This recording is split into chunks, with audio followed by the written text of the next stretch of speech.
अर्चनीय वंदनीय संत समाज, सज्जन प्रेमी भक्तों, श्रद्धामती देवियों, आप सुन रहे हैं सदगुरु कबीर साहब का अमृतवाणी। प्रकरण नंबर 23, कनक कामनी को अंध। इस प्रसंग में कामनी के साथ कनक के भी दोष बताए गए हैं, परंतु विशेष रूप में कामनी के दोषों का ही दिग्दर्शन है।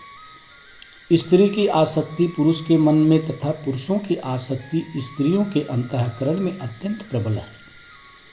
जितनी गहराई से यह गढ़ी है, उतनी ही गहराई से खोदकर निकाले बिना आसक्ति का क्षीण होना कठिन है। वैराग्य के अधिकारी पुरुष विशेष दिखते हैं, इसलिए उनके मन से स्त्री आसक्ति दूर करने के लिए स्त्री देहों में अधिक दोष दर्शन कराए गए हैं। यूँ इस प्रसंग की 8वीं साखी में स्त्री पुरुष को बराबर शिक्षा दी गई है। नारी पुरुष सभी सुनो इत्यादि। पहले समय में राजा, बाबू, जमींदार आदि स्त्री को केवल भोगों की मशीन या गले का हार समझकर अत्यंत लंपट होते थे और उनकी दशा देखकर स्त्री देह के दोष दर्शन की आवश्यकता थी। उससे बल्कि अधिक विषय खंडन की आज भौतिक युग में आवश्यकता है। हाँ, नारियां भी मनुष्य हैं, इसलिए स्त्री पुरुष दोनों पक्षों का खंडन होना चाहिए। सदगुरु कबीर साहब कहते हैं, चलो चलो सब कोई कहे, पहुँचा बिरला कोई, एक कनक यरु कामनी, दुर्गम घाटी दोय। मुक्ति धाम में पहुंचने के लिए सब लोग चलो चलो कहते हैं, परंतु कोई बिरले ही पहुंचते हैं, क्योंकि एक कनक अर्थात धन संपत्ति और दूसरी कामनी है। मोह पैदा करने वाली कामनी स्त्री, ये दो घाटियां बड़ी दुर्गम हैं। सदगुरु कबीर साहब समझा कर कहते हैं कि मुक्ति के लिए संसार के लोग सभी लोग ललायित हैं। वो कहते हैं कि हमको मुक्ति प्राप्त करना है, हमको मुक्ति प्राप्त करना है, परंतु ना धन संपत्ति के प्रति लोभ उनका मिटा है, न ही संसार में पत्नी के प्रति उनका मोह, उनकी आसक्ति मिटा है। स्त्री के प्रति आसक्ति उनका मिटा नहीं है, क्योंकि ये दोनों कल्याण के रास्ते में बहुत बड़े बाधक हैं। चाहे कितनी भी हमारे पास संपत्ति हो, धन हो, मनुष्य इसमें मोहित हो जाता है। यहाँ तक कि धन संपत्ति के लिए पुत्र अपने पिता का ही हत्या कर देते हैं। भाई भाई में आए दिन विवाद होते रहता है जमीन जंजात के संबंध में। संसार का झगड़ा बड़ा विचित्र है। इसलिए सदगुरु कबीर साहब कहते हैं, कल्याण के रास्ते में ये धन संपत्ति तथा स्त्री के प्रति आसक्ति, स्त्री के प्रति मोह, ये दोनों ही कल्याण के रास्ते में, मुक्ति के रास्ते में बाधक हैं। और सबसे बड़ी घाटी ये दोनों हैं। सदगुरु कबीर साहब इस घाटी का शब्द का उपयोग करते हैं, क्योंकि घाटी का रास्ता बड़ा दुर्गम होता है।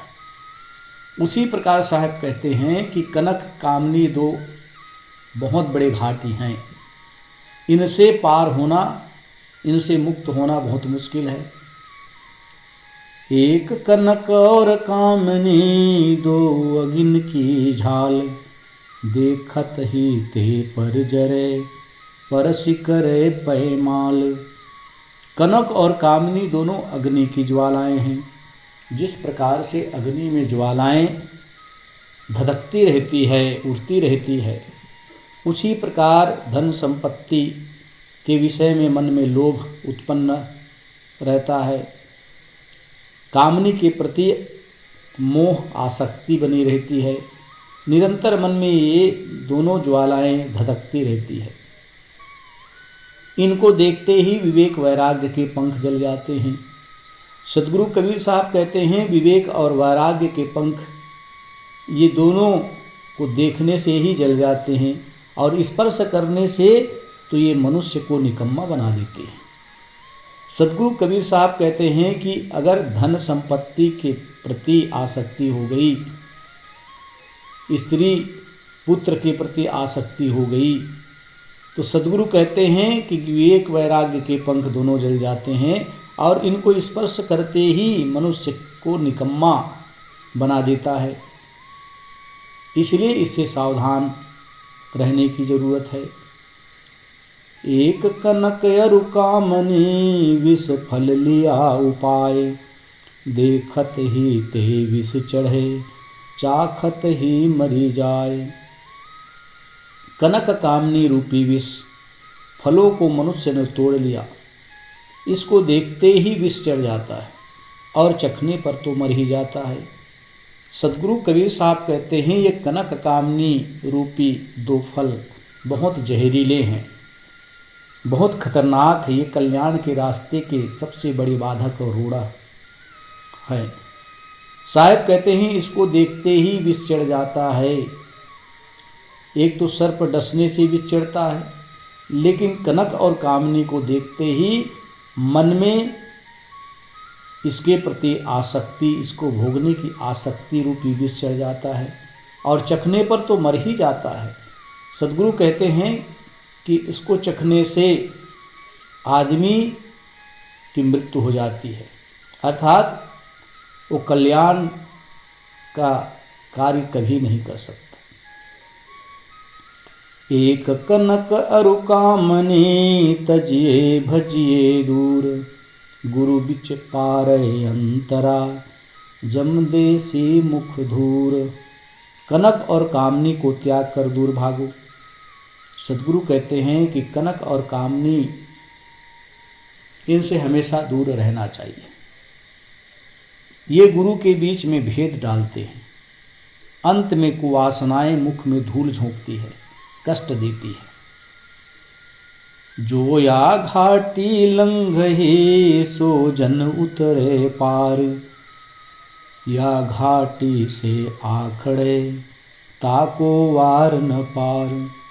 ये जो कनक कामनी रूपी दो घाटी हैं, ये जो दर्रे हैं, साहब कहते हैं कि जो इस कनक कामनी दर्रे को पार कर जाए वही भवसागर पार कर सकता है।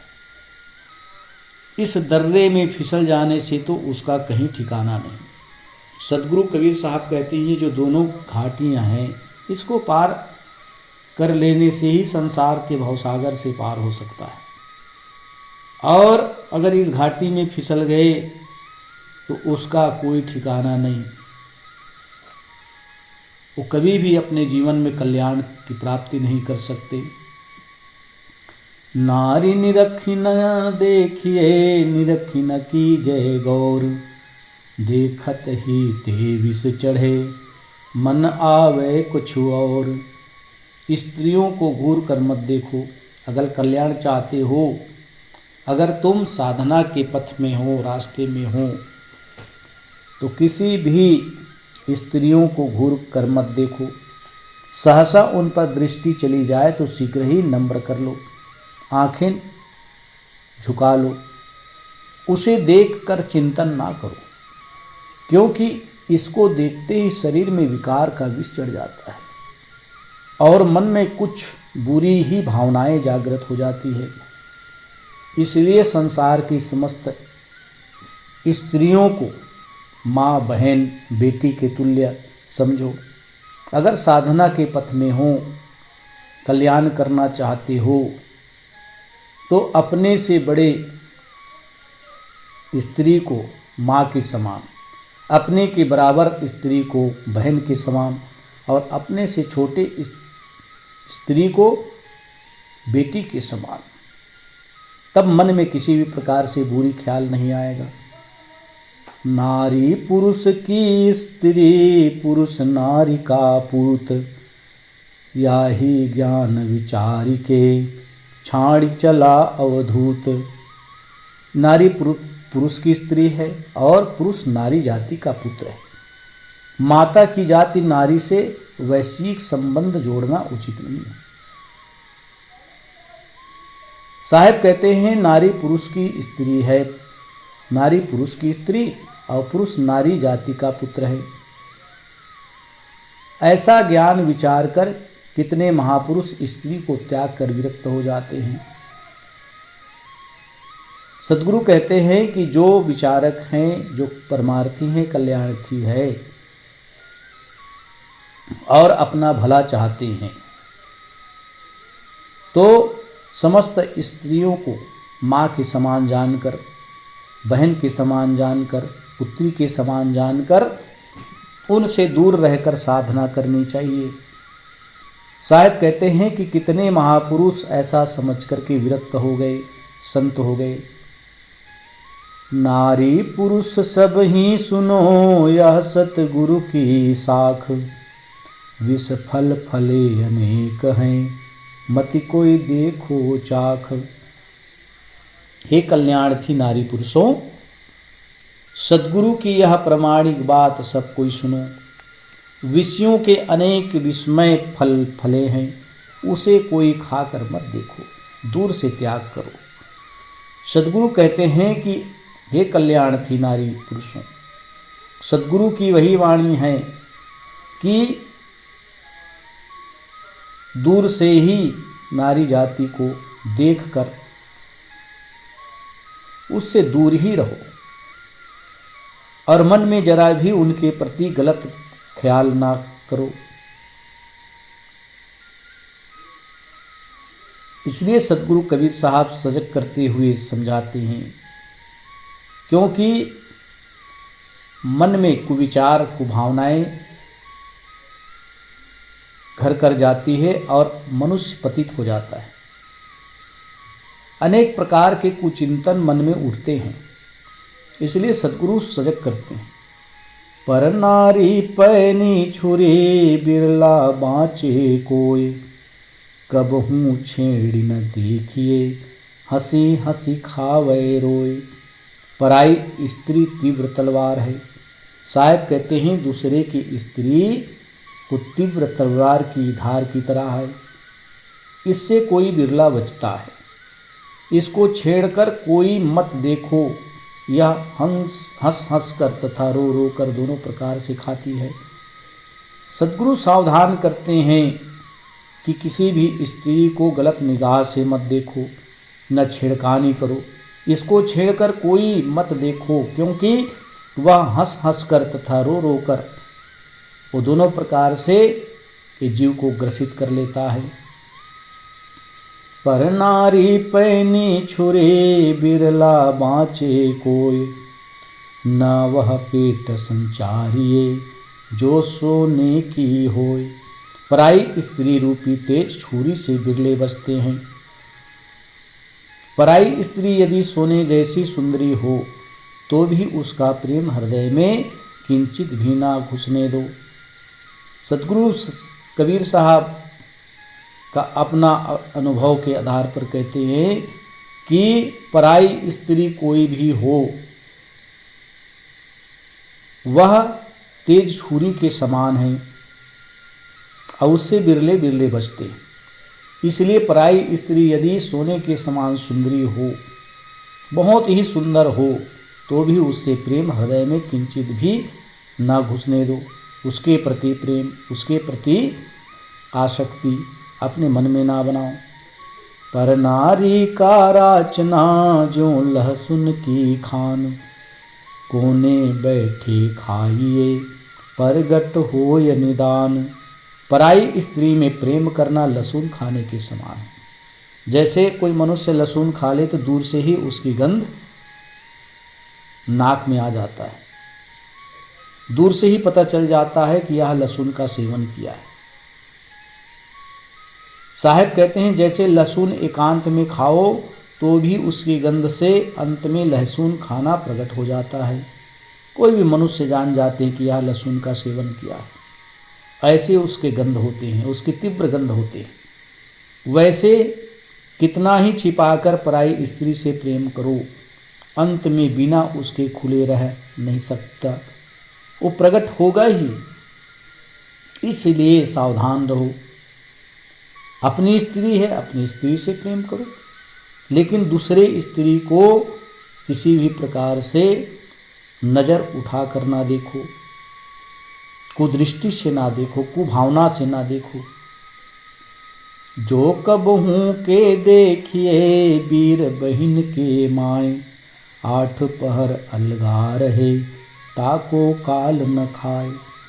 अपनी ओर से तो देखो नहीं, परंतु यदि कभी अपने आप सहसा नारी जाति पर दृष्टि